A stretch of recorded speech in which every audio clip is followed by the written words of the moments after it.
अस्सलाम वालेकुम नादरीन, मैं हूं अदील हैदर और आप देख रहे हैं मेरा YouTube channel legal and economic discussions. Nadreen, अगर अभी तक आपने मेरा यूट्यूब चैनल सब्सक्राइब नहीं किया तो इसे प्लीज सब्सक्राइब करें ताकि मेरी हर आने वाली वीडियो आप तक बार वक्त पहुंच सके। IMF से किए गए वादों में से एक और वादे की तकमील बहुत जल्द हो जाएगी, उसके ऊपर काम FBR कर रहा है। वो ये कि पूरी दुनिया में जो भी ट्रांजेक्शन होती हैं, जो भी खरीदारी होती है, जो बड़े स्टोर्स पे हम जाते हैं, खरीदारी करते हैं, रोजमर्रा की चीजें खरीदते हैं या कोई और चीजें खरीदते हैं, वो थ्रू बैंकिंग चैनल होती हैं और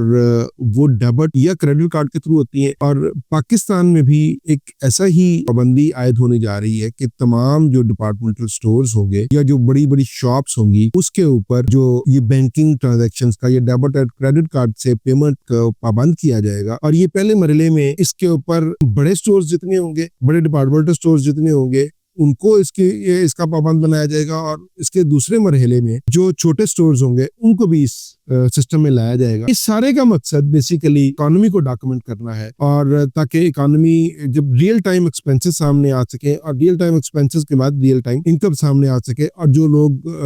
अपनी आमदन कम शो करते हैं, वो जाहिर बात है कि जब बैंक से ट्रांजेक्शन होगी, उनके अकाउंट से ट्रांजेक्शन होगी, तो वो अपनी इनकम उस हिसाब से डिक्लेयर करेंगे। जबकि दूसरी तरफ इसी सिलसिले की एक और कड़ी है कि बहुत सारी र्यूमर्स जो है ना वो गर्दिश कर रही थी और बहुत सारे व्लॉग्स हम भी सुन रहे थे और बहुत सारी खबरें हम भी सुन रहे थे। एक चीज मैं यहाँ पे वाज़ेह करता जाऊं कि FBR से रिलेटेड, टैक्स से रिलेटेड जो भी खबर मुस्तनद होगी वो दो तरीकों से ही आएगी। या तो वो FBR के कोई SRO के थ्रू आएगी या FBR उसके ऊपर कोई नोटिफिकेशन इशू करेगा जिसके ऊपर इम्प्लीमेंटेशन होगी, या दूसरी सूरत जो है वो ये कि कौमी असेंबली में बिल आएगा जिसके ऊपर वो बहस होगी और बहस होने के बाद वो कानून का हिस्सा बनेगा, ऑर्डिनेंस का हिस्सा बनेगा और उसके बाद उसके ऊपर इम्प्लीमेंटेशन स्टार्ट होगी। मगर हमारे यहाँ पे अफवाहों का बाजार गर्म हो जाता है। जैसे अभी दिसंबर 2024 में इनकम टैक्स ऑर्डिनेंस में एक अमेंडमेंट का बिल आया और उसके ऊपर बहुत सारी अफवाहों ने जो है ना वो जन्म लिया कि जनाब अब जो